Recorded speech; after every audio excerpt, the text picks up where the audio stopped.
हाँ। बहुत प्यारे। मैं चाहता हूँ कि आप मुझे समझाएं कि किस तरह से अपनी गलतियों को दूर करते हुए डायरी मैं रख सकता हूँ। जब मैं डायरी रखता हूँ तो मैं देखता हूँ कि हर रोज वही गलतियाँ बार बार मैं करता जा रहा हूँ और मैं उन गलतियों से छुटकारा नहीं पा सकता।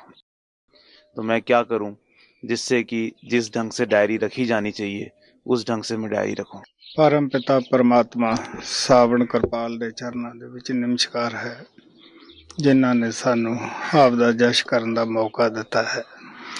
ਜੋ ਕੱਲ ਸਵਾਮੀ ਜੀ ਮਹਾਰਾਜ ਦਾ ਸਤਸੰਗ ਹੋਇਆ ਸੀਗਾ, ਮੇਰਾ ਖਿਆਲ ਹੈ ਕਿ ਇਹ ਸਾਨੂੰ ਵਾਰ-ਵਾਰ ਸੁਣਨਾ ਵੀ ਚਾਹੀਦਾ। ਟੇਪ ਅੰਦਰ ਜਦੋਂ ਛਪੇਗਾ ਪ੍ਰੇਮੀ ਮੈਗਜ਼ੀਨ 'ਚ ਵੀ ਵਾਰ-ਵਾਰ ਪੜ੍ਹਨਗੇ ਤੇ ਇਹਦੇ ਵਿੱਚ ਬਹੁਤ ਮਦਦ ਮਿਲੇਗੀ।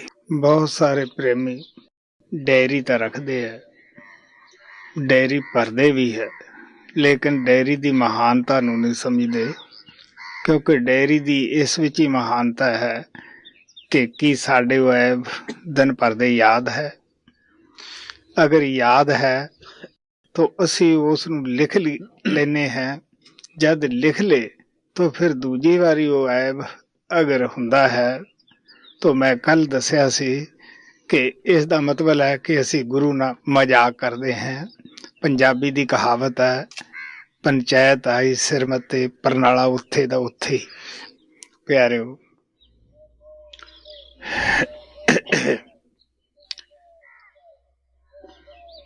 ਜੇ ਚੋਰ ਹਰ ਰੋਜ਼ ਚੋਰੀ ਵੀ ਕਰੇ, ਉਹ ਵਾਰ-ਵਾਰ ਜਾ ਕੇ ਅਫਸਰ ਦੇ ਪੇਸ਼ ਵੀ ਹੋਵੇ, ਉਹ ਅਫਸਰ ਕੀ ਕਰਦਾ ਹੈ, ਉਸ ਨੂੰ ਸਜ਼ਾ ਦੇ ਦਿੰਦਾ ਹੈ। ਲੇਕਿਨ ਸੰਤ ਮਤ ਦੇ ਅੰਦਰ ਸਜ਼ਾ ਤਾਂ ਨਹੀਂ ਦਿੰਦੇ ਗਏ। ਮਹਾਰਾਜ ਕਿਰਪਾਲ ਕਹਿੰਦੇ ਹੁੰਦੇ ਸੀ ਕਿ ਕਾਲ ਦੇ ਰਾਜ ਵਿੱਚ ਨਿਆਂ ਹੈ ਤਾਂ ਦਿਆਲ ਦੇ ਰਾਜ ਵਿੱਚ ਬਖਸ਼ਿਸ਼ ਹੈ। ਉਹ ਬਖਸ਼ਦੇ ਤਾਂ ਹੈ, ਪਰ ਉਹ ਜਿਹੜੀ ਬਖਸ਼ਿਸ਼ ਹੈ ਉਹਦੇ ਨਾਲ ਤੁਹਾਡੀ ਆਤਮਾ ਦੀ ਹੀ ਸਫਾਈ ਹੋਏਗੀ, ਲੇਕਿਨ ਤੁਸੀਂ ਅੰਦਰ ਨਹੀਂ ਜਾ ਸਕੋਗੇ, ਚੜ੍ਹਾਈ ਨਹੀਂ ਕਰ ਸਕੋਗੇ। ਸੰਤ ਮਤ ਕੋਈ ਸਮਾਜ ਨਹੀਂ, ਇਹਦੇ ਵਿੱਚ ਕੋਈ ਚੇਲਿਆਂ ਦੀ ਗਿਣਤੀ ਕਰਨਾ ਨਹੀਂ ਹੁੰਦਾਗਾ ਵੀ ਕੋਈ ਫੌਜ ਖੜੀ ਕਰਨੀ ਹੈ। ਸੰਤ ਮਤ ਆਪਣੇ ਆਪ ਨੂੰ ਸੁਧਾਰਨ ਦਾ ਮਤ ਹੈ। ਸੰਤਾਂ ਦਾ ਜੋ ਭਾਵ ਹੁੰਦਾ ਹੈ ਉਹ ਵੱਧ ਤੋਂ ਵੱਧ ਆਤਮਾ ਨੂੰ ਪਰਮਾਤਮਾ ਦੇ ਮਿਲਣ ਵਾਸਤੇ ਤਿਆਰ ਕਰਨਾ। ਸਤਸੰਗੀ 'ਚ ਹਮੇਸ਼ਾ ਹੀ ਪਿਆਰ ਦੀ ਖੁਸ਼ਬੂ ਹੋਣੀ ਚਾਹੀਦੀ ਹੈ, ਗੰਧ ਦੀ ਬਦਬੂ ਨਹੀਂ ਹੋਣੀ ਚਾਹੀਦੀ ਗੀ। ਦੂਸਰੇ ਬੰਦੇ ਨੂੰ ਮਿਲਣਸਾਰ ਸਤਸੰਗੀ ਤੋਂ ਇਹ ਮਹਿਸੂਸ ਹੋਵੇ ਕਿ ਕਿਸੇ ਪੂਰੇ ਸੰਤ ਕੋਲੇ, ਪੂਰੇ ਗੁਰੂ ਕੋਲੇ ਜਾ ਰਿਹਾ ਹੈ। ਪਿਆਰਿਓ, ਮਹਾਰਾਜ ਜੀ ਕਹਿੰਦੇ ਸੀ ਮਾੜਾ ਕੁੱਤਾ ਖਸਮੇ ਗਾਲੀ। ਅਗਰ ਸੇਵਕ ਗਲਤੀਆਂ ਕਰਦਾ ਹੈ ਤਾਂ ਦੂਸਰੇ ਲੋਕ ਉਹਨੂੰ ਤਾਂ ਗਾਲੀਆਂ ਨਿਕਾਲਣੀਆਂ ਸਨ, ਉਹਦੇ ਗੁਰੂ ਨੂੰ ਉਸ ਤੋਂ ਵੱਧ ਗਾਲੀਆਂ ਨਿਕਾਲਦੇ ਹੈ ਕਿ ਇਸ ਨੂੰ ਉਹ ਸੁਧਾਰਦਾ ਨਹੀਂ, ਇਸ ਨੂੰ ਉਹ ਮਤ ਨਹੀਂ ਦੇ ਰਿਹਾ। ਪਿਆਰਿਓ, ਮੇਰੀ ਜ਼ਿੰਦਗੀ ਦਾ ਇੱਕ ਐਸਾ ਵਾਕਿਆ ਸੀਗਾ, ਅੱਜ ਤੋਂ ਕੋਈ 30 ਸਾਲ ਪਹਿਲਾਂ। ਇੱਕ ਆਗਰੇ ਦਾ ਸਤਸੰਗੀ ਸੀ, ਉਹ ਉੱਥੋਂ ਨਾਮ ਲੈ ਕੇ ਆਇਆ, ਆ ਕੇ ਸ਼ਰਾਬ ਪੀਣ ਲੱਗ ਪਿਆ। ਮੇਰੇ ਮਕਾਨ ਤੋਂ ਥੋੜੀ ਜਿਹੀ ਦੂਰ ਉਹ ਮਹਿਫਲ ਸ਼ਰਾਬੀਆਂ ਦੀ ਲੱਗੀ ਹੋਈ ਸੀ। ਉਹਦਾ ਨਾਂ ਹੀ ਉਹ ਮਹਿਫਲ ਵਾਲੇ ਸਵਾਮੀ ਜੀ ਕਹਿੰਦੇ ਸੀ ਕਿ ਸਵਾਮੀ ਜੀ ਦੇ ਹੱਥ ਦੀ ਸ਼ਰਾਬ ਪੀਓ। ਪੀਂਦੇ ਪੀਂਦੇ ਉਹ ਲੜ ਪਏ। ਉਹਨਾਂ ਨੇ ਖੂਬ ਉਹ ਸਵਾਮੀ ਨੂੰ ਕੁੱਟਿਆ, ਕੁੱਟ ਕੇ ਮੇਰੇ ਬੂਹੇ ਦੇ ਅੱਗੇ ਸਿੱਟ ਗਏ। ਕਹਿਣ ਲੱਗੇ ਤੂੰ ਆਪਦੇ ਸਵਾਮੀ ਨੂੰ ਸਾਂਭ ਲੈ। ਹੁਣ ਤੁਸੀਂ ਸੋਚ ਕੇ ਦੇਖ ਲਓ, ਜਿਨ੍ਹਾਂ ਨੇ ਉਹ ਕੁੱਟ ਪੈਂਦੀ ਦੇਖੀ ਜਾਂ ਜਿਨ੍ਹਾਂ ਨੇ ਉਸ ਦੀ ਸੰਭਾਲ ਕੀਤੀ ਮਗਰੋਂ। ਪਿਆਰਿਓ, ਤੁਸੀਂ ਦੇਖੋ ਉਹ ਕਿੰਨਾ ਬੁਰਾ ਮਹਿਸੂਸ ਕਰਦੇ ਸੀਗੇ। ਫੇਰ ਬੇਸ਼ੱਕ ਮੈਂ ਆਗਰੇ ਦਾ ਸਤਸੰਗੀ ਨਹੀਂ ਸੀਗਾ, ਪਰ ਇਤਨਾ ਤਾਂ ਲੋਕ ਜਾਣਦੇ ਹੀ ਹੁੰਦੇ ਹੈ ਕਿ ਬਈ ਇਹਨਾਂ ਦੀ ਜਿਹੜੀ ਸ਼ਾਖ ਹੈ, ਜਿਹੜਾ ਮੁੱਢ ਹੈ, ਉਹ ਆਗਰੇ ਦੇ ਅੰਦਰ ਸਵਾਮੀ ਜੀ ਮਹਾਰਾਜ ਹੋਏ ਹੈ। ਪਿਆਰਿਓ, ਗਲਤੀ ਤਾਂ ਜ਼ਿੰਦਗੀ ਦੀ ਇੱਕ ਹੀ ਖੁਸ਼ ਕਰ ਦਿੰਦੀ ਹੈ। ਮਹਾਰਾਜ ਕਹਿੰਦੇ ਹੁੰਦੇ ਸੀਗੇ ਕਿ ਬੰਦਾ ਪਾਰ ਪਹੁੰਚਿਆ ਗਲਤੀ ਕਰਕੇ ਗਿਰ ਜਾਂਦਾ ਹੈ। ਸੋ ਸਾਨੂੰ ਗਲਤੀ ਕਰਨ ਤੋਂ ਪਹਿਲਾਂ ਹੁਸ਼ਿਆਰ ਹੋਣਾ ਚਾਹੀਦਾ, ਸੋਚਣਾ ਚਾਹੀਦਾ ਹੈ ਕਿ ਇਹਦੇ ਨਾਲ ਮੇਰੀ ਆਤਮਾ ਤੇ ਕਿਤਨੀ ਮੈਲ ਚੜ੍ਹੇਗੀ, ਮੇਰੇ ਗੁਰੂ ਨੂੰ ਕਿਤਨੀ ਇਸ ਦੀ ਬਦਨਾਮੀ ਹੋਏਗੀ। ਡੈਰੀ ਜੀਵਨ ਦੀ ਪੜਤਾਲ ਹੈ। ਬੜਾ ਅੱਛਾ ਪ੍ਰਮਾਤਮਾ ਕਿਰਪਾਲ ਨੇ ਸਾਡੇ ਤੇ ਦਇਆ ਕਰਕੇ ਸਾਨੂੰ ਸੁਧਰਨ ਵਾਸਤੇ ਇੱਕ ਮੌਕਾ ਦਿੱਤਾ ਹੈ। संत जी, कृपा करके आप मेरी नादानी के लिए मुझे क्षमा करें, लेकिन क्या आप अपने दृष्टिकोण से हमें बता सकते हैं कि आश्रम का क्या मकसद है, आश्रम का क्या काम होता है, फंक्शन क्या? हाँ भाई, महाराज कृपाल ने आश्रम बारे काफी कुछ लिखिया है। मैं आशा करदा आप ਨੂੰ ਪੜ੍ਹ ਕੇ ਵੀ ਤਸੱਲੀ ਕਰ ਲੈਣੀ ਚਾਹੀਦੀ ਹੈ। ਸਭ ਤੋਂ ਪਹਿਲਾਂ ਤਾਂ ਆਸ਼ਰਮ ਰਹਿਣ ਦੀ ਜਗ੍ਹਾ ਨੂੰ ਵੀ ਆਸ਼ਰਮ ਕਿਹਾ ਜਾਂਦਾ ਹੈ। हाँ भाई, और महाराज जी, जिस दिन हमने भजन गाए थे, जिस दिन भजनों की बारी थी, उस दिन आपने इस बात पर जोर दिया था कि हमें बच्चों की रहनुमाई करनी चाहिए और उसकी बड़ी महानता है।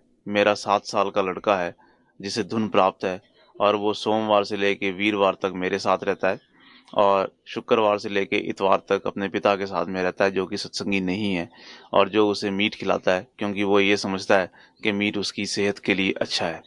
तो ऐसे हालात के अंदर मैं किस तरह से अपने बेटे को आपकी सलाह के अनुसार रहनुमाई दे सकती हूँ, क्योंकि जो कुछ भी वो मेरे से सीखता है, जब वो अपने पिता के पास जाता है तो उसके बारे में सवाल पूछे जाते हैं और जो कुछ भी मेरी शिक्षा होती है उससे उलट उसको बताया जाता है। हाँ भाई, ਜਿਹਦਾ ਕੋਈ ਐਸਾ ਪਰਸਨਲ ਮਸਲਾ ਹੁੰਦਾ ਹੈ ਉਸ ਨੂੰ ਦਰਸ਼ਨਾਂ ਦੇ ਦੌਰਾਨ ਹੀ ਪੁੱਛਣਾ ਬਿਹਤਰ ਰਹਿੰਦਾ ਹੈ। हाँ भाई, और संत जी, किस तरह से सत्संगी को पता लगे कि उस कठपुतली की डोर सर्वशक्तिमान भगवान हिला रहा है या काल हिला रहा है? मतलब जब भी हम कोई काम करते हैं तो कैसे पता लगे कि ये परमात्मा हमसे करवा रहा है या काल करवा रहा है? हाँ भाई, हर सत्संगी ਨੂੰ ਗੌਰ ਨਾਲ ਸਮਝਣਾ ਚਾਹੀਦਾ ਹੈ, ਸੁਣਨਾ ਚਾਹੀਦਾ ਹੈ। ਮੈਂ ਆਮ ਤੌਰ ਤੇ ਪ੍ਰੇਮੀਆਂ ਨੂੰ ਸੰਤ ਬਾਣੀ ਮੈਗਜ਼ੀਨ ਪੜ੍ਹਨ ਦੀ ਕਾਫੀ ਸਲਾਹ ਦਿੰਦਾ ਹੁੰਦਾ ਕਿ ਉਹਦੇ ਅੰਦਰ ਬਹੁਤ ਦਫਾ ਇਹ ਛਪ ਵੀ ਚੁੱਕਿਆ ਹੈ, ਲੇਕਿਨ ਮੈਂ ਅੱਜ ਫੇਰ ਤੁਹਾਨੂੰ ਡਿਟੇਲ ਦੇ ਵਾਰ ਦੱਸ ਦਿੰਦਾ ਹੈ। ਹਰ ਆਤਮਾ ਦੀਆਂ ਡੋਰੀਆਂ ਜਿਹੜੀਆਂ ਹਨ ਉਹ ਕਾਲ ਨੇ ਅੰਦਰ ਲੈ ਮੰਡਲਾਂ ਦੇ ਉੱਤੇ ਛਪਾ ਕੇ ਰੱਖੀਆਂ ਹੁੰਦੀਆਂ ਹਨ। ਇਸੇ ਵਾਸਤੇ ਸੰਤ ਪੂਰੇ ਗੁਰੂ ਤੇ ਜ਼ੋਰ ਦਿੰਦੇ ਹੈ, ਕਿਉਂਕਿ ਪੂਰਾ ਗੁਰੂ ਹੀ ਨਾਮਦਾਨ ਦੇ ਵਕਤ ਉਸ ਕਾਲ ਤੋਂ ਡੋਰੀਆਂ ਲੈ ਕੇ ਸੱਚਖੰਡ ਦੇ ਵਿੱਚ ਬੰਦਾ ਹੈ। ਕਾਲ ਕੋਈ ਲਫ਼ਜ਼ ਨਹੀਂ, ਹਊਆ ਨਹੀਂ, ਇਹ ਇੱਕ ਸ਼ਕਤੀ ਹੈ, ਉਸੇ ਪ੍ਰਭੂ ਪ੍ਰਮਾਤਮਾ ਦੀ ਬਣਾਈ ਹੋਈ।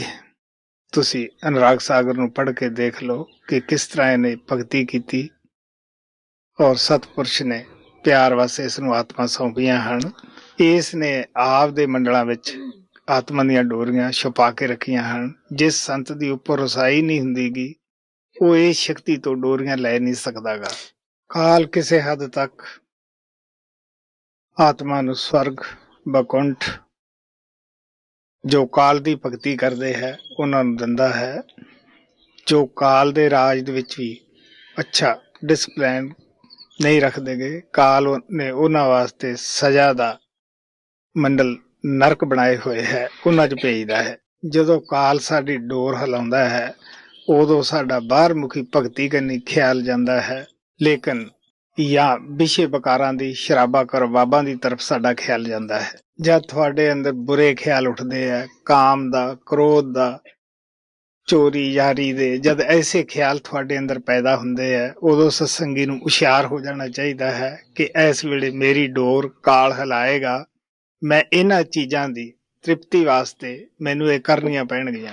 ਜੋ ਤੁਹਾਡੇ ਅੰਦਰ ਕਾਮ ਦੀ ਲਹਿਰ ਉੱਠਦੀ ਹੈ, ਕ੍ਰੋਧ ਦੀ ਉੱਠਦੀ ਹੈ, ਹੋਰ ਵੀ ਕਾਲ ਦੀਆਂ ਸ਼ਕਤੀਆਂ ਦੀ ਲਹਿਰ ਉੱਠਦੀ ਹੈ, ਉਸ ਵੇਲੇ ਭਜਨ ਬੈਠੋ, ਗੁਰੂ ਅੱਗੇ ਫਰਿਆਦ ਕਰੋ। ਅਗਰ ਜੇ ਤੁਹਾਡੇ ਉਹ ਫੇਰ ਵੀ ਖਿਆਲ ਜ਼ਬਰਦਸਤ ਹੈ ਤਾਂ ਜਦੋਂ ਤੁਹਾਡਾ ਮਨ ਸ਼ਾਂਤ ਹੁੰਦਾ ਹੈ, ਅੱਛੇ ਖਿਆਲ ਪੈਦਾ ਹੁੰਦੇ ਹੈ, ਉਸ ਤੋਂ ਵੀ ਤੁਸੀਂ ਫਾਇਦਾ ਉਠਾਓ ਕਿ ਹੁਣ ਮੈਨੂੰ ਸਤਿਗੁਰੂ ਪ੍ਰੇਰ ਰਿਹਾ ਹੈ, ਉਦੋਂ ਭਜਨ ਬੈਠੋ।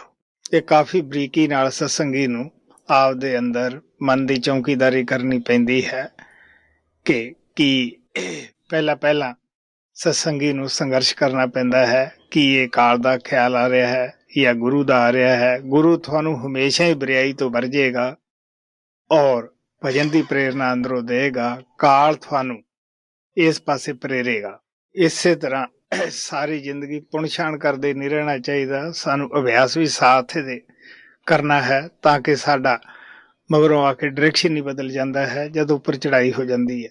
ਪਿਆਰਿਓ, ਜਿਨ੍ਹਾਂ ਚੀਜ਼ਾਂ ਨੂੰ ਅਸੀਂ ਅੱਜ ਬੁਰਾਈਆਂ ਨੂੰ ਬੁਰਾਈਆਂ ਨਹੀਂ ਸਮਝਦੇਗੇ, ਛੱਡ ਨਹੀਂ ਸਕਦੇਗੇ, ਹਾਲਾਂਕਿ ਰੋਂਦੇ ਵੀ हैं, करलाते भी हैं, लेकिन फिर भी यार खाने हैं। लेकिन जे थोड़ी जी तुसी हिम्मत करके तीसरे तिल ते एकाग्र भी हो जाओ, फिर भी तुसी थोड़ा डायरेक्शन बदल जाएगा। तुसी इस पासे सोचोगे भी नहीं कि जिन्ना बरियाई करन च हुण आनंद आउंदा है, उन्ना इहनूं छड्डण विच भी आनंद आएगा। हाँ महाराज जी, क्या आप हमें बता सकते हैं कि सत्संगी के जीवन के अंदर जो घटनाएं होती हैं उसके बारे में, कि उस सत्संगी की अपनी क्या इच्छा की वजह से वो घटनाएं होती हैं, या भगवान की मौज की वजह से वो घटनाएं होती हैं, या कर्मों के कानून के हिसाब से, या जो हमारी किस्मत बनी है उसके हिसाब से वो घटनाएं होती हैं। इन सब बातों के अंदर काल जो है वो कहाँ फिट बैठता है, कहाँ वो आता है। और हम जो अपनी इच्छाएं करते हैं, आम जो छोटी छोटी इच्छाएं होती हैं वो, या जो कई दफ़ा बहुत ही गंभीर इच्छाएं, बहुत बड़ी इच्छाएं कर लेते हैं, तो ये सब चीज़ें कैसे एक दूसरे से मेल खाती हैं। मतलब कितना कुछ हमारी इच्छा पे निर्भर करता है, कितना कुछ परमात्मा की मौज पे निर्भर करता है, और कितनी हमारी किस्मत में लिखा है उसकी वजह से होता है, या कितना हमारे कर्मों की वजह से होता है। क्लियर था बनाया नहीं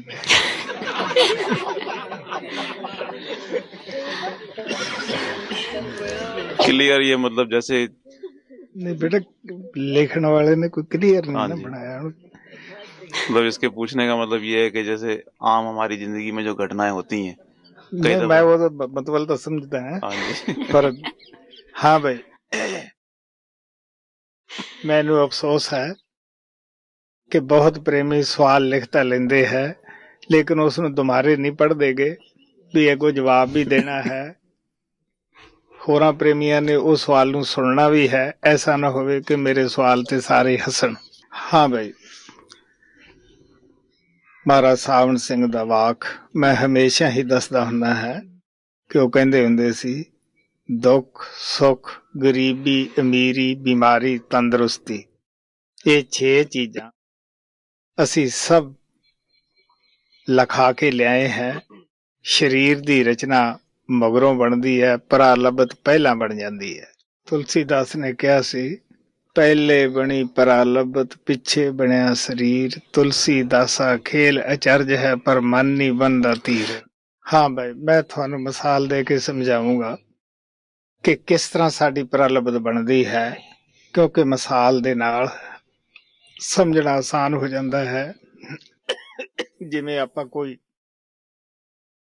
ਸਕੂਲ ਦਾ ਕਾਰਿਕ੍ਰਮ ਬਣਾਉਨੇ ਹੈ, ਉਹਦੇ ਅਲੱਗ-ਅਲੱਗ ਆਪਾਂ ਪੀਰੀਅਡ ਮੁਕਰਰ ਕਰਦੇ ਹਾਂ ਕਿ ਇਸ ਪੀਰੀਅਡ ਦੇ ਵਿੱਚ ਇਹ ਪੜ੍ਹਾਈ ਹੋਏਗੀ, ਇਹ 'ਚ ਇਹ ਹੋਏਗੀ।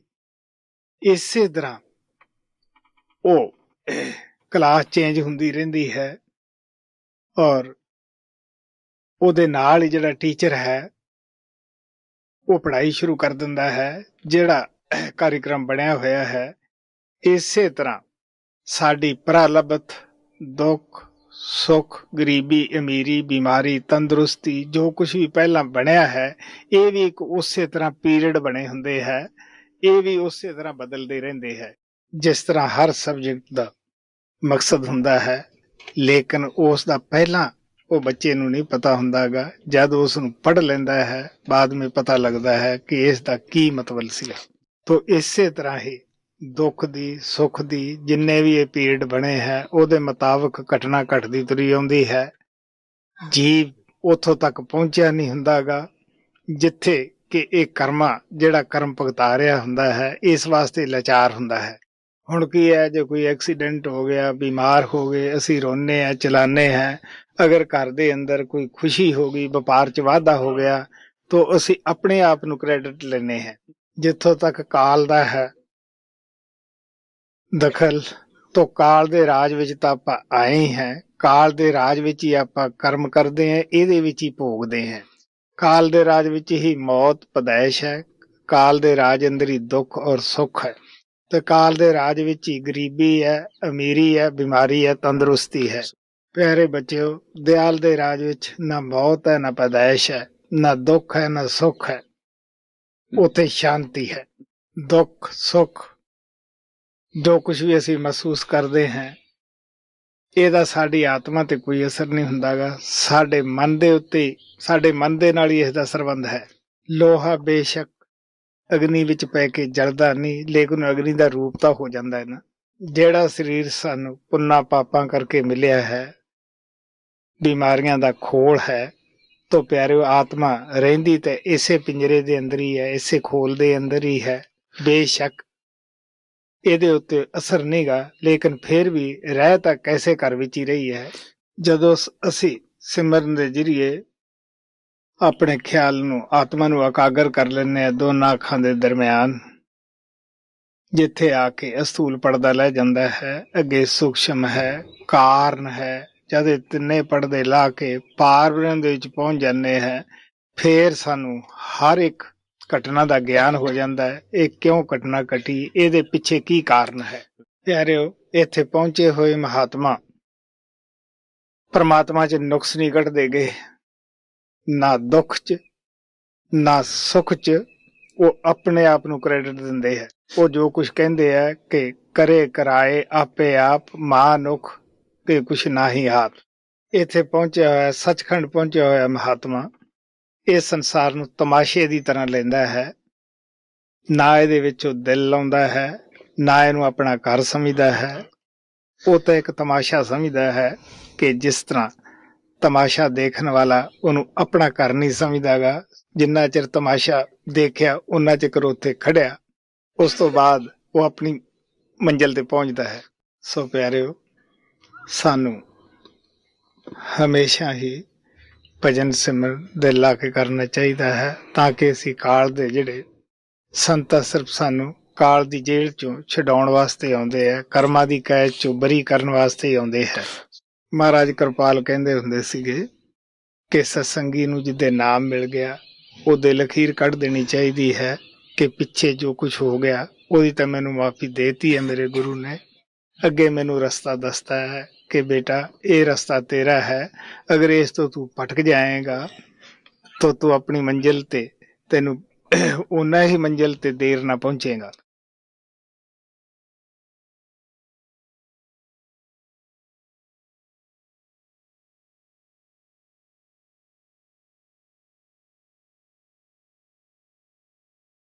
ਪਰਮ ਪਿਤਾ ਪਰਮਾਤਮਾ ਸਾਵਣ ਕਿਰਪਾਲ ਦੇ ਚਰਨਾਂ ਦੇ ਵਿੱਚ ਨਮਸਕਾਰ ਹੈ, ਜਿਨ੍ਹਾਂ ਨੇ ਸਾਨੂੰ ਆਪ ਦਾ ਜਸ਼ ਕਰਨ ਦਾ ਮੌਕਾ ਦਿੱਤਾ ਹੈ।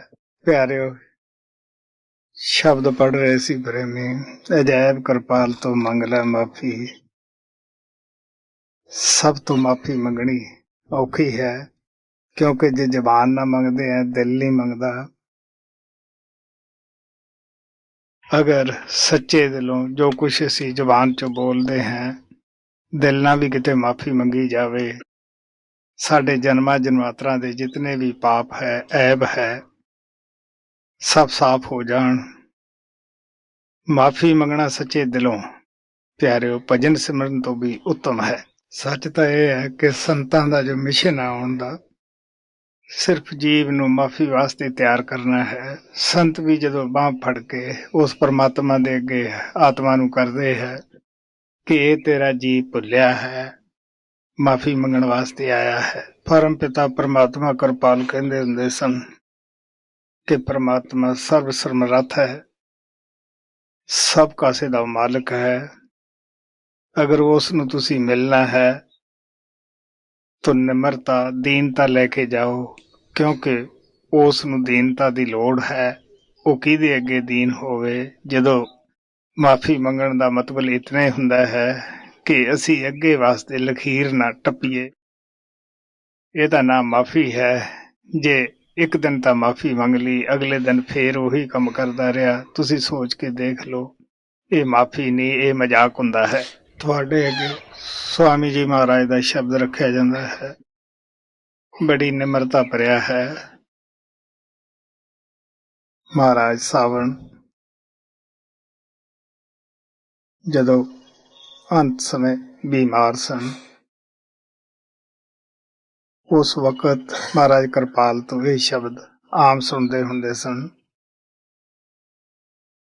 ਕੁੱਲ ਮਾਲਕ ਉਹ ਸਾਵਣ ਸਰੀਰ ਕਰਕੇ ਬਿਮਾਰੀ ਸੀ, ਉਹ ਬਿਮਾਰੀ ਵੀ ਸਾਡੇ ਜੀਵਾਂ ਦੇ ਕਰਮ ਸਨ, ਕਿਉਂਕਿ ਸੰਤ ਤਾਂ ਕਰਮਾਂ ਤੋਂ ਬਰੀ ਹੁੰਦੇ ਹੈ। ਉਹ ਕਰਮਾਂ ਦਾ ਹਿਸਾਬ ਕਿਤਾਬ ਦੇਣ ਨਹੀਂ ਆਉਂਦੇ ਹੁੰਦੇ, ਬਲਕਿ ਸਾਨੂੰ ਕਰਮਾਂ ਦੀ ਕੈਦ ਚੋਂ ਛਡਾਉਣ ਵਾਸਤੇ ਆਉਂਦੇ ਹੈ।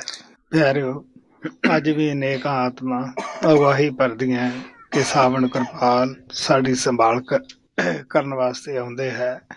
ਕਈ ਪ੍ਰੇਮੀਆਂ ਨੂੰ ਨਾਮਦਾਨ ਦੇ ਵਕਤ ਦਰਸ਼ਨ ਵੀ ਹੁੰਦੇ ਹੈ, ਲੇਕਿਨ ਉਹ ਕੁੱਲ ਮਾਲਕ ਸਾਵਣ ਕਿਸ ਤਰ੍ਹਾਂ ਆਪਦੇ ਪੂਰਨ ਗੁਰੂ ਦੇ ਅੱਗੇ ਗੁਨਾਹਗਾਰ ਹੋ ਕੇ ਖੜ ਜਾਂਦਾ ਸੀਗਾ ਕਿ ਤੂੰ ਬਖਸ਼, ਅਸੀਂ ਅਵਗੁਣਹਾਰੇ ਹਾਂ। ਕਿਉਂਕਿ ਅਸੀਂ ਆਮ ਤੌਰ ਤੇ ਕੀ ਕਰਦੇ ਹਾਂ ਕਿ ਆਪਦੇ ਪਾਪ ਦੇਖਦੇ ਨਹੀਂ, ਜਦੋਂ ਦੇਖਦੇ ਨਹੀਂ ਅਸੀਂ ਉਹਨਾਂ ਨੂੰ ਛੱਡਣ ਵਾਸਤੇ ਤਿਆਰ ਨਹੀਂ, ਕਿਉਂਕਿ ਅਸੀਂ ਮੰਨਣ ਵਾਸਤੇ ਤਿਆਰ ਨਹੀਂ ਕਿ ਅਸੀਂ ਕੋਈ ਐਬ ਕਰਦੇ ਹਾਂ।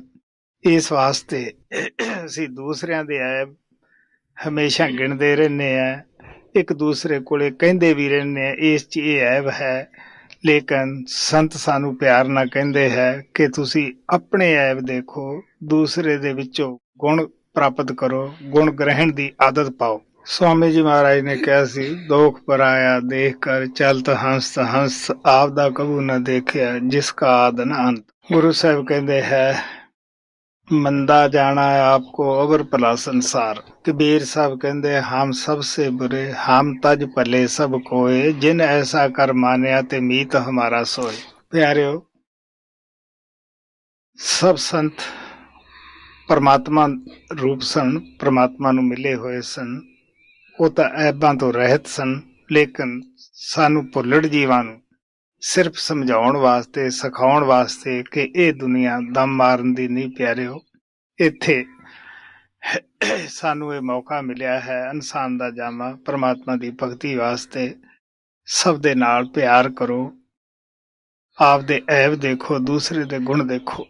ਸੋ ਸਵਾਮੀ ਜੀ ਮਹਾਰਾਜ ਸ਼ਬਦ ਦੇ ਵਿੱਚ ਕਹਿੰਦੇ ਆ ਕਿ ਹੇ ਗੁਰੂ, ਮੈਂ ਬੜਾ ਗੁਨਾਹਗਾਰ ਹਾਂ, ਪਰ ਫਿਰ ਵੀ ਤੇਰੀ ਸ਼ਰਨ ਵਿੱਚ ਆਇਆ ਹਾਂ, ਤੂੰ ਮੇਰੇ ਤੇ ਰਹਿਮ ਕਰ, ਤੂੰ ਮੈਨੂੰ ਬਖਸ਼।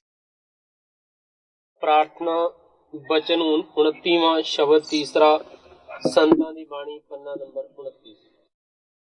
ਗੁਰੂ ਮੈਂ ਗੁਨਾਹਗਾਰ ਅਤ ਭਾਰੀ,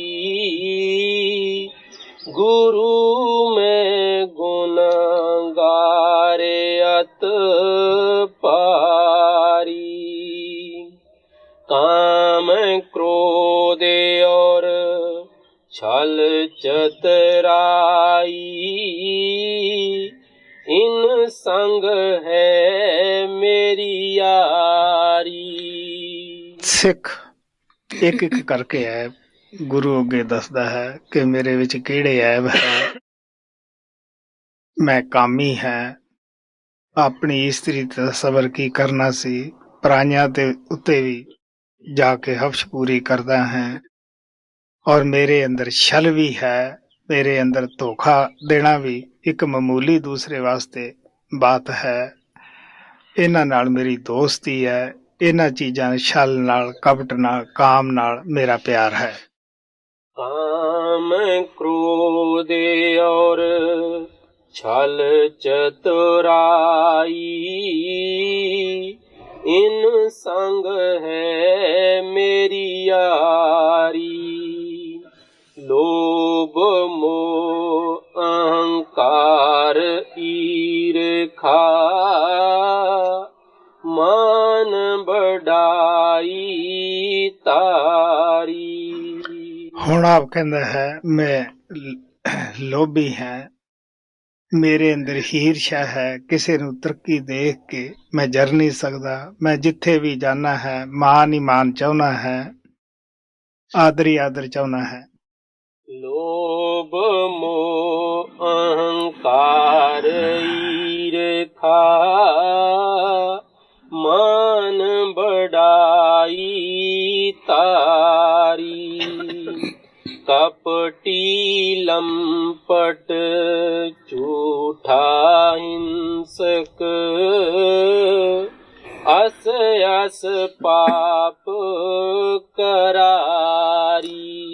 ਹੁਣ ਆਪ ਕਹਿੰਦੇ ਆ ਮੈਂ ਕਪਟੀ ਹਾਂ, ਹਿੰਸਕ ਹਾਂ, ਲੋਭੀ ਹੈ, ਜਿੱਥੇ ਚਾਹੁੰਦਾ ਹੈ ਆਦਰ ਚਾਹੁੰਦਾ ਹੈ।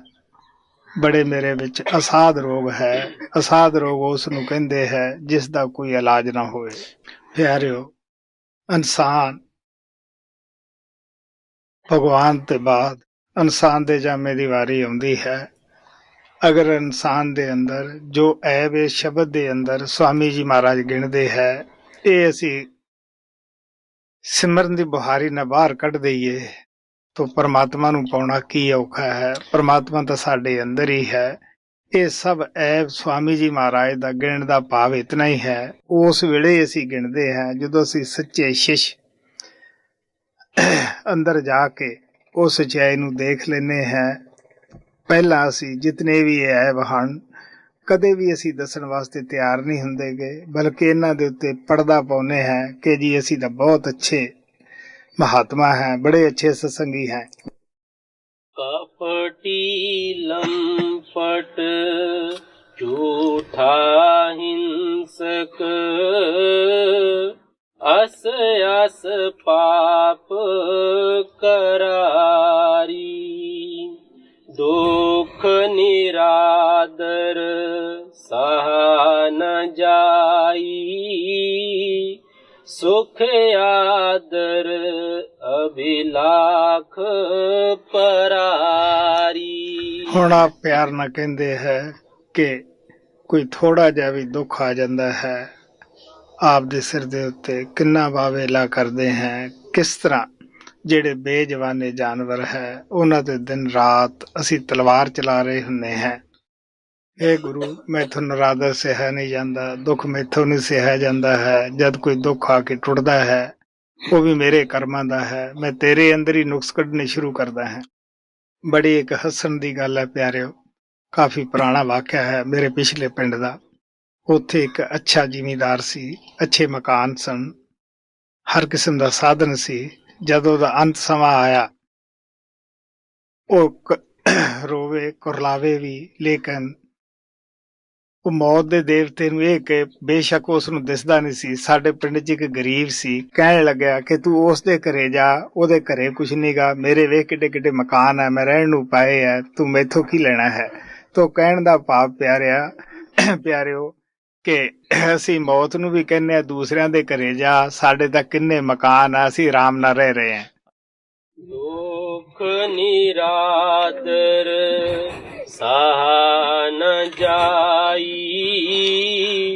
ਸੁਖ ਆਦਰ ਅਭਿਲਾਖ ਪਰਾਰੀ व्यंजन स्वाद अधिक रस चाहे मन रस ना यही चाट पड़ारी। व्यंजन ਕਹਿੰਦੇ ਹੈ ਅੱਛੇ ਖਾਣਿਆਂ ਨੂੰ। ਕਹਿਣ ਲੱਗੇ ਮੇਰੇ ਵਿੱਚ ਇੱਕ ਹੋਰ ਅੱਛੇ ਖਾਣੇ ਖਾਣ ਦੀ ਵੀ ਮੈਨੂੰ ਬੜੀ ਆਦਤ ਹੈ। ਜਿੱਥੇ ਅੱਛਾ ਖਾਣਾ ਹੋਵੇ ਮੈਨੂੰ ਬੜਾ ਅੱਛਾ ਲੱਗਦਾ ਹੈ ਔਰ ਮੈਂ ਖਾ ਕੇ ਬੜਾ ਖੁਸ਼ ਹੁੰਦਾ ਹੈ। ਜੀਭਾ ਹੋਰ ਵੀ ਚੰਗੇ ਸਵਾਦ ਲੱਗੀ ਹੋਈ ਹੈ। ਮੈਂ ਖਾਣੇ ਦੇ ਸਵਾਦੂ ਅੱਖਾਂ ਨਾਲ ਕਈ ਮੇਰੀ ਜ਼ਿੰਦਗੀ ਦੇ ਵਿੱਚ ਦੇਖਣ ਦਾ ਮੌਕਾ ਮਿਲਿਆ ਹੈ। ਪਿਆਰਿਓ, ਉਹਨਾਂ ਅੱਗੇ ਜਿਤਨੇ ਮਰਜ਼ੀ ਤੁਸੀਂ ਪ੍ਰਕਾਰ ਦਾ ਖਾਣਾ ਪਰੋਸ ਦਿਓ, ਉਹ ਖਾਣਗੇ ਵੀ, ਉਸ ਨੂੰ ਨਿੰਦਣਗੇ ਵੀ, ਬਰਤਨ ਵੀ ਤੋੜਨਗੇ ਕਿ ਕਿਆ ਬਣਾਇਆ ਹੈ, ਇਹ ਅੱਛਾ ਨਹੀਂ ਬਣਾਇਆ। ਕਹਿਣ ਦਾ ਭਾਵ ਇਹ ਹੈ ਕਿ ਉਹਨਾਂ ਦੀ ਜਿਹੜੀ ਰਸ ਹੈ ਜੀਭ ਦੇ ਅੰਦਰ, ਖਾਣਿਆਂ ਦੇ ਅੰਦਰ, ਕੀ ਐਸੇ ਲੋਕ ਭਜਨ ਕਰ ਲੈਣਗੇ। ਗੁਰੂ ਸਾਹਿਬ ਨੂੰ ਅੱਗੇ ਪ੍ਰਾਰਥਨਾ ਕਰਦਾ ਸਿੱਖ ਕਿ ਹੇ ਸਤਿਗੁਰੂ, ਮੈਨੂੰ ਇਹ ਖਾਣਿਆਂ ਦਾ ਚਸਕਾ ਵੀ ਬੜਾ ਲੱਗਿਆ ਹੋਇਆ ਹੈ। व्यंजन स्वाद अधिक रस चाहे मन रस ना यही चाट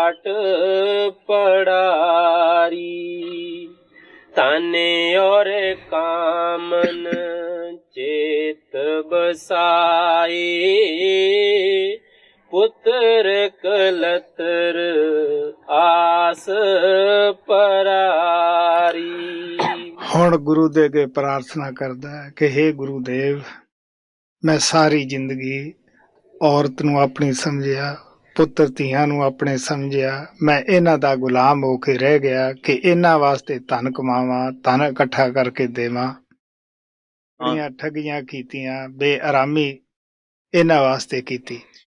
ਪਿਆਰਿਓ, ਬੋਲਤਾ ਸੀ ਕਿਉਂਕਿ ਪੱਛਮ ਦੇ ਅੰਦਰ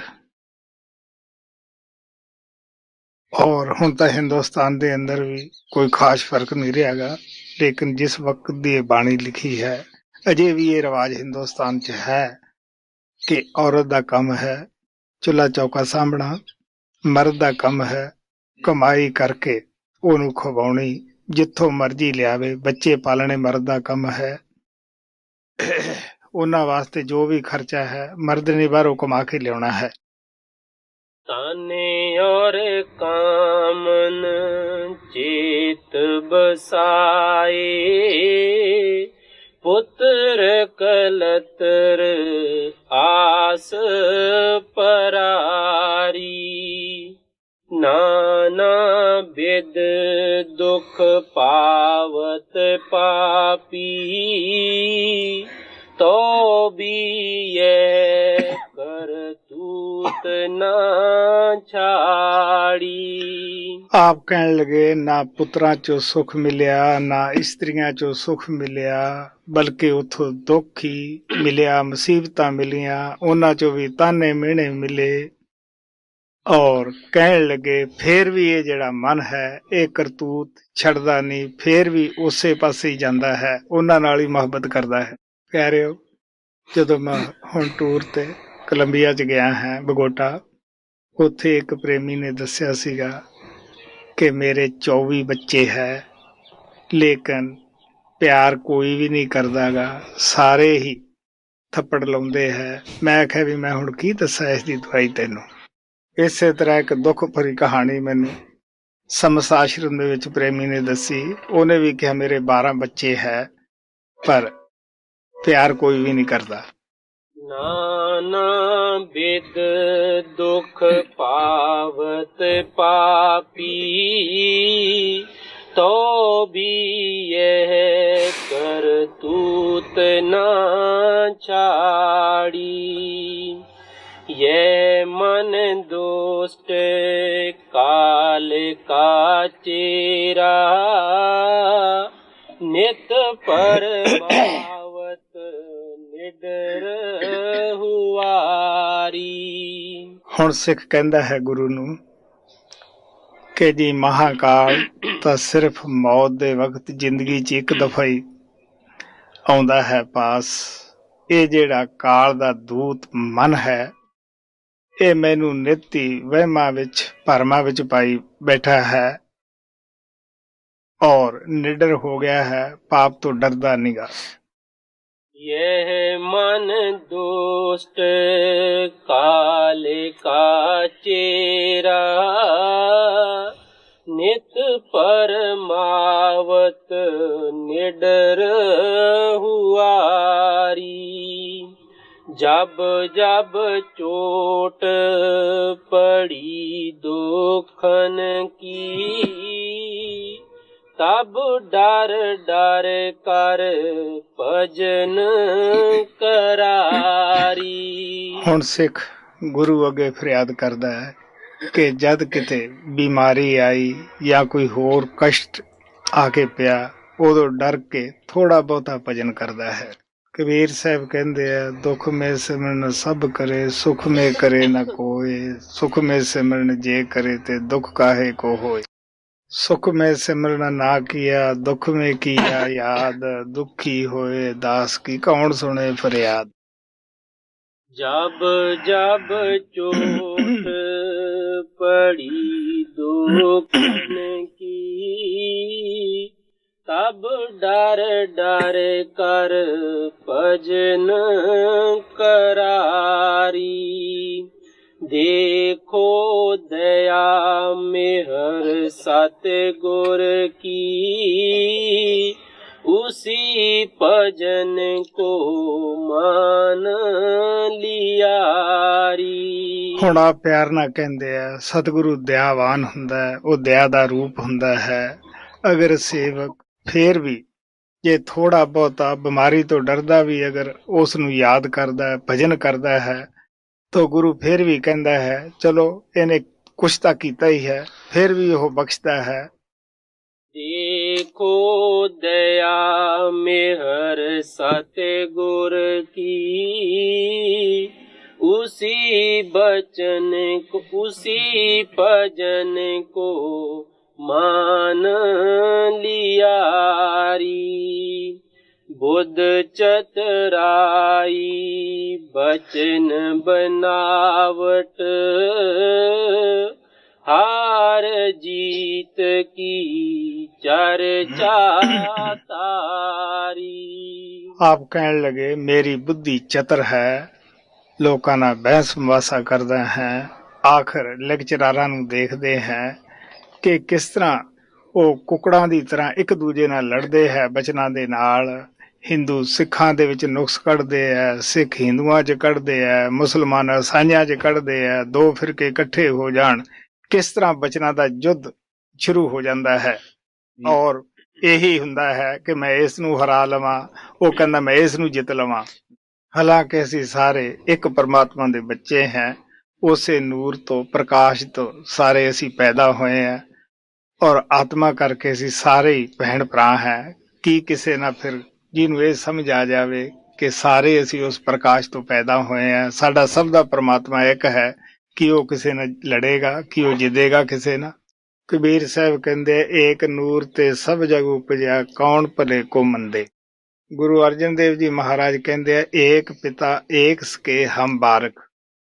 बुध चतुराई बचन बनावट, हार जीत की चर्चा तारी। शेखी बहुत प्रीत ने अंतर, भोले भगतन तोख दियारी। ਹੁਣ ਆਪ ਕਹਿਣ ਲੱਗੇ ਇੱਕ ਹੋਰ ਵੱਡਾ ਐਬ ਹੈ ਮੇਰੇ ਵਿੱਚ, ਹੇ ਗੁਰੂ ਮੇਰੇ ਅੰਦਰ ਸ਼ੇਖੀ ਮਾਰਨ ਦੀ ਬੜੀ ਆਦਤ ਹੈ। ਸ਼ੇਖੀ ਉਸ ਨੂੰ ਕਹਿੰਦੇ ਹੈ ਕਿ ਜਿਸ ਦਾ ਆਪ ਦੇ ਅੰਦਰ ਕੋਈ ਗੁਣ ਨਾ ਹੋਵੇ, ਆਪ ਉਹਨੇ ਪਹੁੰਚੇ ਨਾ ਹੋਈਏ, ਔਰ ਭੋਲੇ ਭਾਲੇ ਭਗਤਾਂ ਨੂੰ ਮਗਰ ਲਾ ਲੈਣਾ ਕਿ ਮੈਂ ਪੂਰਨ ਮਹਾਤਮਾ ਹੈ, ਮੈਂ ਤੁਹਾਨੂੰ ਪਰਮਾਤਮਾ ਨਾਲ ਮਿਲਾ ਦੇਵਾਂਗਾ, ਤੁਸੀਂ ਸੋਚ ਕੇ ਦੇਖ ਲਓ। ਉਹ ਕਹਿਣ ਲੱਗੇ ਗੁਰੂ ਦੇਵ ਜੀ ਏਦੂ ਵੱਡਾ ਹੋਰ ਕਿਹੜਾ ਗੁਨਾਹ ਹੈ, ਮੇਰੇ ਅੰਦਰ ਇਹ ਵੀ ਅਭਿਲਾਸ਼ਾ ਰਹਿੰਦੀ ਹੈ। ਗੁਰੂ ਸਾਹਿਬ ਕਹਿੰਦੇ ਹੈ ਆਤਮ ਘਾਤੀ ਮਹਾਪਾਪੀ, ਅਗਰ ਆਪਦੀ ਪਹੁੰਚ ਨਾ ਹੋਵੇ, ਆਪ ਉੱਥੇ ਪਹੁੰਚਿਆ ਨਾ ਹੋਵੇ, ਲੋਕਾਂ ਨੂੰ ਦਾਅਵਾ ਕਰਦਾ ਹੋਵੇ ਕਿ ਵੀ ਮੈਂ ਉੱਥੇ ਪਹੁੰਚਿਆ ਤੁਹਾਨੂੰ ਪਹੁੰਚਾ ਦਊਂਗਾ, ਐਸੇ ਮਹਾਤਮਾ ਨੂੰ ਗੁਰੂ ਨਾਨਕ ਸਾਹਿਬ ਕਹਿੰਦੇ ਹੈ ਨਾਨਕ ਤੇ ਨਰ ਅਸਲ ਖਰ, ਜੇ ਬਿਨ ਗੁਣ ਗਰਭ ਕਰੰਤ। ਕਹਿਣ ਲੱਗੇ ਅਸਲ ਤਾਂ ਉਹ ਗਧੇ ਹੁੰਦੇ ਹੈ ਜਿਨ੍ਹਾਂ ਦੇ ਅੰਦਰ ਗੁਣ ਨਹੀਂ ਹੁੰਦਾਗਾ, ਲੋਕਾਂ ਨੂੰ ਮਹਾਤਮਾ ਬਣ ਕੇ ਦਿਖਾਉਂਦੇ ਆ। शेखी बहुत प्रीत ने अंतर, भोले भगतन तोख दियारी। नर नारी बहुत बस कीने, मान प्रतिष्ठा भोग कियारी। ਕਹਿਣ ਲੱਗੇ ਇਹ ਵੀ ਮੇਰੇ ਵਿੱਚ ਐਬ ਹੈ ਕਿ ਬਹੁਤ ਸਾਰੇ ਭੋਲੀ ਭਾਲੀ ਜਨਤਾ ਨੂੰ ਆਪਦੇ ਮਗਰ ਲਾ ਲੈਣਾ, ਕਿਸੇ ਸਮਾਜ ਦਾ ਲੀਡਰ ਬਣ ਜਾਣਾ। ਲੋਕ ਉਹਦੀ ਵਾਹ ਵਾਹ ਵਾਹ ਵਾਹ ਕਰਦੇ ਹੈ, ਜਦੋਂ ਮੇਰਾ ਜਲੂਸ ਕੱਢਦੇ ਹੈ ਕਹਿੰਦੇ ਮੈਨੂੰ ਬੜਾ ਰਸ ਆਉਂਦਾ ਹੈ, ਬੜੀ ਖੁਸ਼ੀ ਪ੍ਰਾਪਤ ਹੁੰਦੀ ਹੈ। नारे नारी बहुत बस कीने, मान प्रतिष्ठा भोग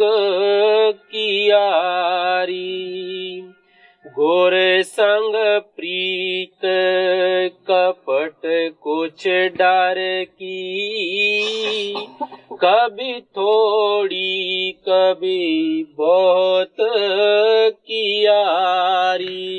ਹੁਣ ਸਿੱਖ ਕਹਿੰਦਾ ਹੈ ਕਿ हे ਗੁਰੂ ਜੀ, ਇਹ ਵੀ ਇੱਕ ਵੱਡਾ ਐਬ ਹੈ।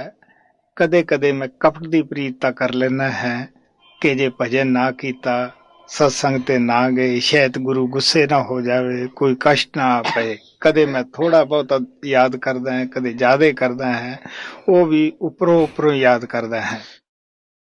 गोरे संग प्रीत कपट कुछ डर की, कभी थोड़ी कभी बहुत की यारी।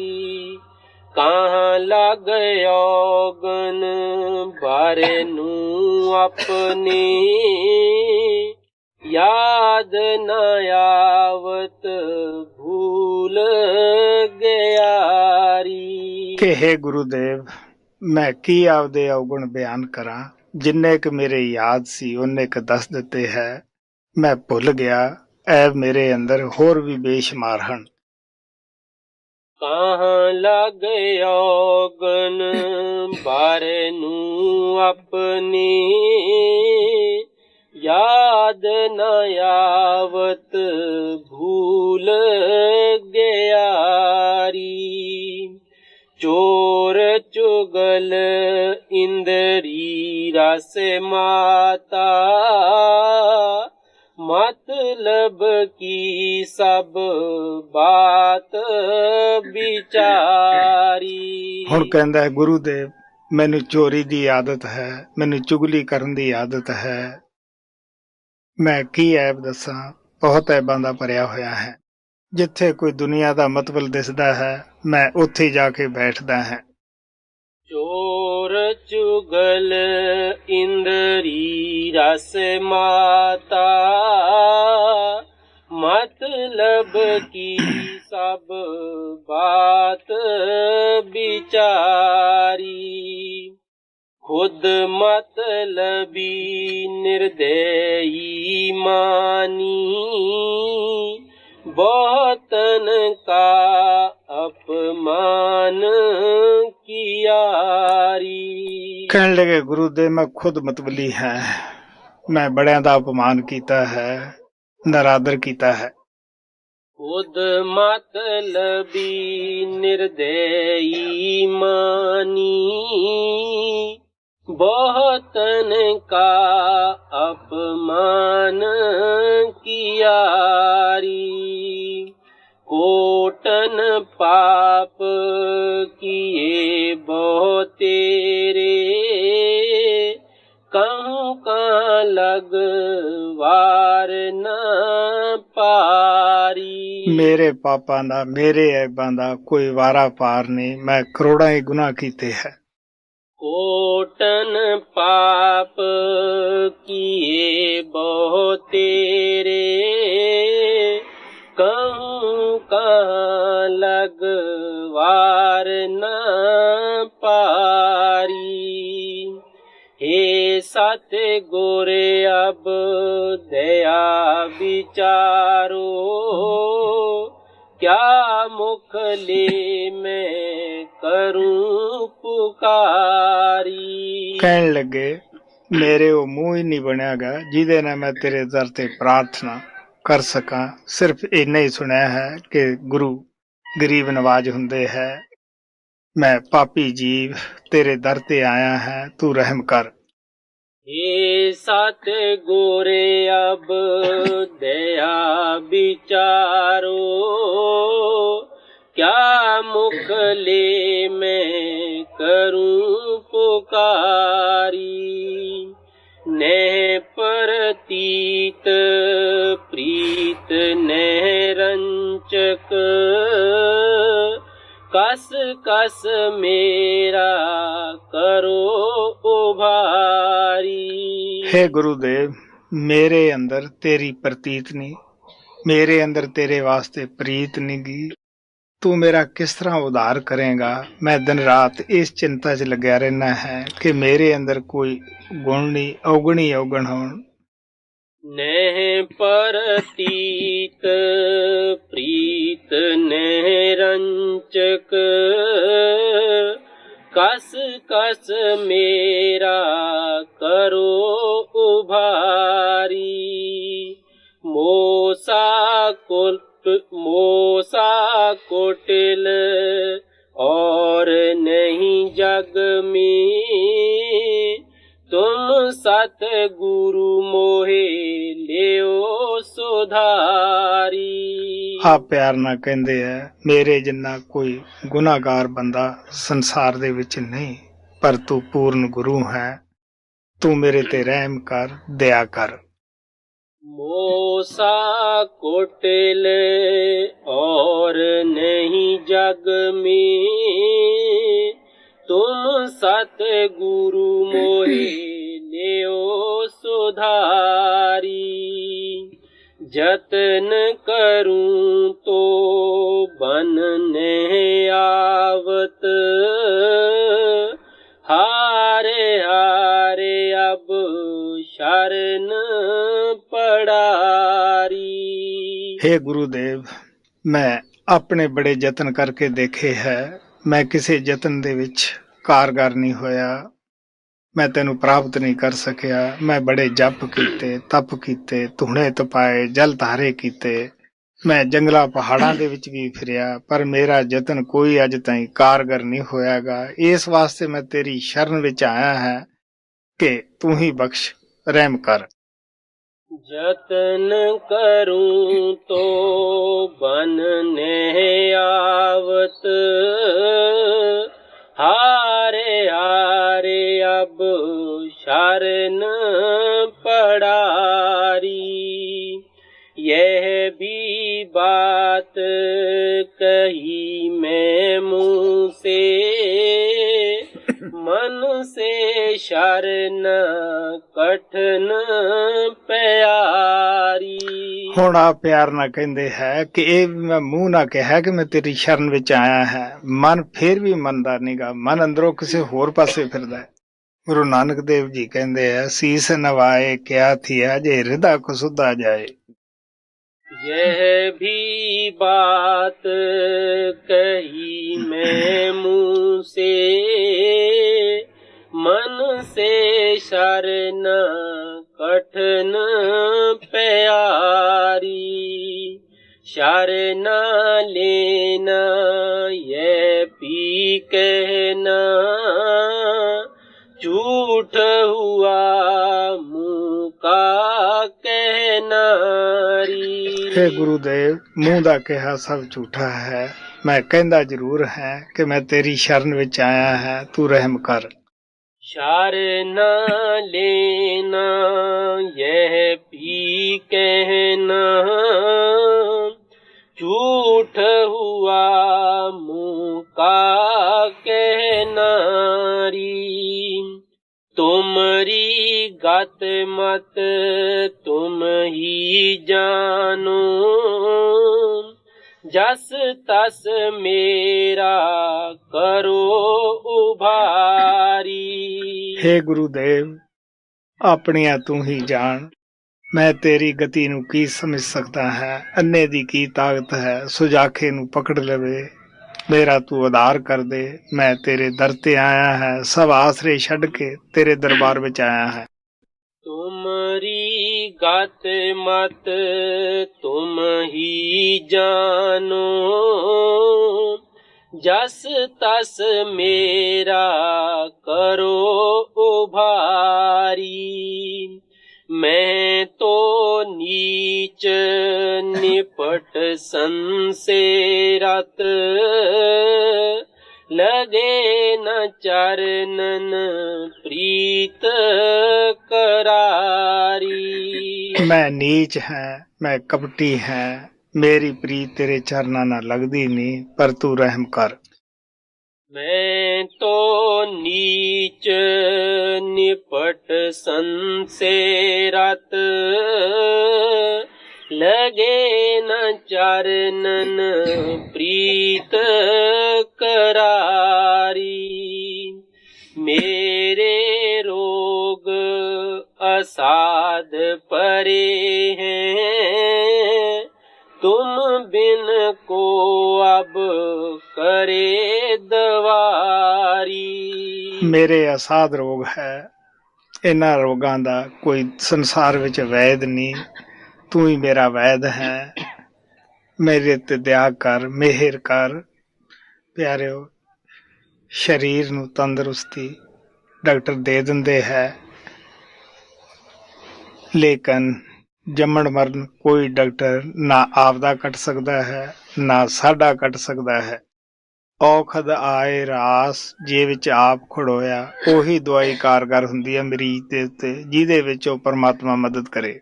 ਜਦੋਂ ਅਖੀਰ ਵਕਤ ਆਉਂਦਾ ਹੈ, ਡਾਕਟਰ ਵੀ ਸਿਰ ਫੇਰ ਕੇ ਚਲਾ ਜਾਂਦਾ ਹੈ ਕਿ ਬਈ ਹੁਣ ਕੋਈ ਦੁਆ ਨਹੀਂ। ਮੈਂ ਭਜਨ ਚ ਬੋਲਦਾ ਹੁੰਦਾ ਹੈ, ਪਰਮਾਤਮਾ ਕਿਰਪਾਲ ਦੇ ਅੱਗੇ ਫਰਿਆਦ ਕਰਦਾ ਹੈ ਕਿ ਸਾਨੂੰ ਜੰਮਣ ਮਰਨ ਦਾ ਦੁੱਖ ਵੇ, ਬਣ ਵੈਦ ਰੋਗ ਤੂੰ ਚੁੱਕ ਵੇ। मेरे रोग असाध परे हैं, तुम बिन को अब करे दवारी। जब चाहो जब छिन में तारो, मेहर दया की मौज नियारी। ਆ ਪਿਆਰ ਨਾਲ ਕਹਿੰਦੇ ਹੈ, ਇਹ ਤੇਰੀ ਮੌਜ ਹੈ ਜਿਹਦਾ ਪਾਰਾਵਾਰ ਨਹੀਂ ਪਾਇਆ ਜਾ ਸਕਦਾ ਹੈ, ਕਿ ਤੂੰ ਜਿਹਦੇ ਤੇ ਆਪਣੀ ਮੌਜ ਵਰਤਾਵੇਂ। ਤੂੰ ਪਾਪੀਆਂ ਨੂੰ ਵੀ ਇੱਕ ਛਿਨ ਵੀ ਦੀ ਤਾਰ ਦਿੰਦਾ ਹੈ। ਤੇਰੀ ਇੱਕੋ ਹੀ ਨਿਗਾਹ ਹੈ, ਕਾਫੀ ਹੈ। ਸਾਡੀ ਜ਼ਿੰਦਗੀ ਦਾ ਸਵਾਲ ਹੁੰਦਾ ਹੈ। जब चाहो जब छिन में तारो, मेहर दया की मौज नियारी। बारंबार करूं मैं बिनती, और प्रार्थना करूं तुम्हारी। ਮੈਂ ਵਾਰ-ਵਾਰ ਬੇਨਤੀ ਕਰਦਾ ਹਾਂ, ਹੇ ਗੁਰੂ ਦੇਵ, ਤੇਰੇ ਦਰ ਤੇ ਮੈਂ ਤੇਰੇ ਅੱਗੇ ਪ੍ਰਾਰਥਨਾ ਕਰਦਾ ਹਾਂ ਕਿ ਤੂੰ ਹੀ ਰਹਿਮ ਕਰ। ਤੇਰੇ ਰਹਿਮ ਬਿਨਾ ਮੈਂ ਪਾਰ ਨਹੀਂ ਹੋ ਸਕਦਾਗਾ। बार बार करूं मैं बिनती, और प्रार्थना करूं तुम्हारी। तुम बिन और ना कोई दिखे, तुम ही हो मेरे रखवारी। ਹੇ ਗੁਰੂ ਦੇਵ, ਤੈਥੋਂ ਬਗੈਰ ਹੋਰ ਕੋਈ ਨਹੀਂ ਦਿਸਦਾਗਾ। ਤੂੰ ਹੀ ਮੈਨੂੰ ਰੱਖਣ ਵਾਲਾ ਹੈ, ਤੂੰ ਹੀ ਮੈਨੂੰ ਪਿਆਰ ਕਰਨ ਵਾਲਾ ਹੈ। ਤੂੰ ਮੇਰਾ ਰਾਖਾ ਸਭਨੀ ਥਾਈਂ। तुम बिन और ना कोई दिखे, तुम ही हो मेरे रखवारी। बुरा बुरा फिर बुरा बुरा हूँ, जैसा तैसा आन पड़ारी। ਮੈਂ ਬੁਰਾ ਹਾਂ, ਮੈਂ ਬੁਰਿਆਂ ਤੋਂ ਵੀ ਬੁਰਾ ਹਾਂ, ਭਾਵੇਂ ਕੈਸਾ ਹੀ ਹੈ, ਫਿਰ ਵੀ ਮੈਂ ਤੇਰੇ ਦਰ ਤੇ ਆ ਗਿਆ ਹਾਂ। ਹੁਣ ਮੇਰਾ ਨਾਮ ਤੇਰਾ ਚੇਲਾ ਪੈ ਗਿਆ ਹੈ। ਬੇਸ਼ੱਕ ਪੁੱਤ ਤੋਂ ਕੁਪੁੱਤ ਹੋ ਜਾਵੇ, ਫਿਰ ਵੀ ਪਿਤਾ ਨੂੰ ਲਾਜ ਹੁੰਦੀ ਹੈ। ਉਸ ਨੂੰ ਘਰੋਂ ਨਹੀਂ ਨਿਕਾਲਦਾਗਾ, ਫਿਰ ਵੀ ਗਲੇ ਨਾਲ ਲਾ ਲੈਂਦਾ ਹੈ। बुरा बुरा फिर बुरा बुरा हूँ, जैसा तैसा आन पड़ारी। अब तो लाज तुम्हें है मेरी, राधा स्वामी खेओ बलारी। ਹੇ ਗੁਰੂ ਦੇਵ, ਹੁਣ ਤੇਰੇ ਹੱਥ ਵਿੱਚ ਮੇਰੀ ਲਾਜ ਹੈ। ਤੂੰ ਹੀ ਦਇਆ ਕਰਨੀ ਹੈ, ਤੂੰ ਹੀ ਮੈਨੂੰ ਆਪਦੇ ਦਰ ਵਿੱਚ ਜਗ੍ਹਾ ਦੇਣੀ ਹੈ। ਤੂੰ ਮੇਰੀ ਲਾਜ ਰੱਖ, ਤੂੰ ਹੀ ਮੈਨੂੰ ਬਚਾਉਣ ਵਾਲਾ ਹੈ। ਪਿਆਰਿਓ, ਇਹ ਸ਼ਬਦ ਦੇ ਅੰਦਰ ਸਵਾਮੀ ਜੀ ਮਹਾਰਾਜ ਨੇ ਸਾਨੂੰ ਭੁੱਲੜ ਜੀਵਾਂ ਨੂੰ ਕਿਸ ਤਰ੍ਹਾਂ ਆਪ ਇੱਕ ਸ਼ਿਸ਼ ਦੇ ਨਮੂਨੇ ਵਿੱਚ ਬੈਠ ਕੇ ਸ਼ਬਦ ਨੂੰ ਉਚਾਰਿਆ, ਸਾਨੂੰ ਦੱਸਿਆ ਕਿ ਪਿਆਰਿਓ ਸਾਡੇ ਅੰਦਰ ਕੀ ਕੀ ਐਬ ਹੈ। ਅਸੀਂ ਫਿਰ ਵੀ ਇਹ ਕਹਿ ਦਿੰਦੇ ਹਾਂ ਕਿ ਸਾਡੇ ਵਿੱਚ ਕੋਈ ਐਬ ਨਹੀਂ, ਐਬ ਤਾਂ ਸਾਰੇ ਲੋਕਾਂ ਵਿੱਚ ਹੀ ਹੈ। ਨਹੀਂ, ਅਸੀਂ ਆਪਣੇ ਐਬ ਦੇਖਣੇ ਹੈ, ਦੁਨੀਆ ਦੇ ਗੁਣ ਦੇਖਣੇ ਹੈ। ਗੁਣ ਗ੍ਰਹਿਣ ਦੀ ਆਦਤ ਪਾਓ, ਆਪਣੇ ਆਪ ਨੂੰ ਪਰਮਾਤਮਾ ਦੇ ਗੁਰੂ ਦੇ ਹਵਾਲੇ ਕਰ ਦਿਓ ਕਿ ਹੇ ਗੁਰੂ, ਮੈਂ ਤੇਰੇ ਚਰਨਾਂ ਵਿੱਚ ਆ ਗਿਆ ਹਾਂ, ਤੂੰ ਮੈਨੂੰ ਬਖਸ਼ ਦੇ, ਮੈਂ ਭੁੱਲੜ ਹੈ, ਅੱਗੇ ਵਾਸਤੇ ਮੈਂ ਕੋਈ ਗਲਤੀ ਨਹੀਂ ਕਰਦਾਗਾ। ਔਰ ਆਪ ਪਿਆਰ ਨਾਲ ਕਹਿੰਦੇ ਆ ਕਿ ਤੂੰ ਦਇਆ ਦਾ ਸਮੁੰਦਰ ਹੈ, ਤੂੰ ਦਇਆ ਕਰ,